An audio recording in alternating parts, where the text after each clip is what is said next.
மத்திய கிழக்கு பகுதியில் ஏற்பட்டுள்ள பதற்றமான சூழ்நிலைக்கிடையில் ஆர்மூஸ் நீரிணையை கடந்து முதல் கச்சா எண்ணெய் கப்பல் இந்தியா வந்தடைந்துள்ளது.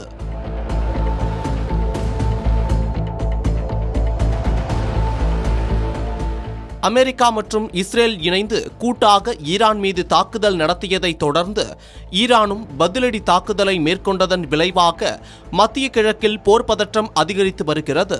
ஆர்மூஸ் நீரிணை பகுதியை ஈரான் மூடியுள்ளதால் கப்பல் போக்குவரத்து பாதிக்கப்பட்டு எண்ணெய் ஏற்றுமதி தடைப்பட்டது. இதனால் இந்தியா உட்பட பல நாடுகள் பாதிப்பை சந்தித்து வருகிறது. குறிப்பாக இந்தியாவில் LPG சிலிண்டர் தட்டுப்பாடு ஏற்பட்டுள்ளது. இதனை விரைவில் இந்தியா சரி செய்துவிடும் எனவும் தெரிவித்துள்ளது.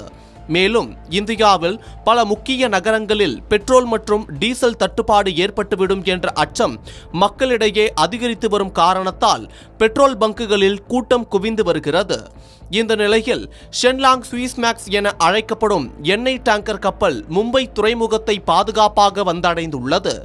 லைபீரியா கொடியுடன் பயணித்த ஷென்லாங் சுயிஸ்மேக்ஸ் ஆர்மூஸ் நீரிணையை கடந்தபோது ட்ரோன் தாக்குதல்கள் மற்றும் ஏவுகணை தாக்குதல்கள் போன்ற அச்சுறுத்தல்களை கடந்து வந்தது குறிப்பிடத்தக்கது. ஷென்லாங் சுயிஸ்மேக்ஸ் எண்ணெய் டேங்கர் சவுதி அரேபியாவின் முக்கிய எண்ணெய் ஏற்றுமதி துறைமுகமான ராஸ் தனூரா துறைமுகத்தில் கச்சா எண்ணெயை ஏற்றி பயணத்தை தொடங்கியது.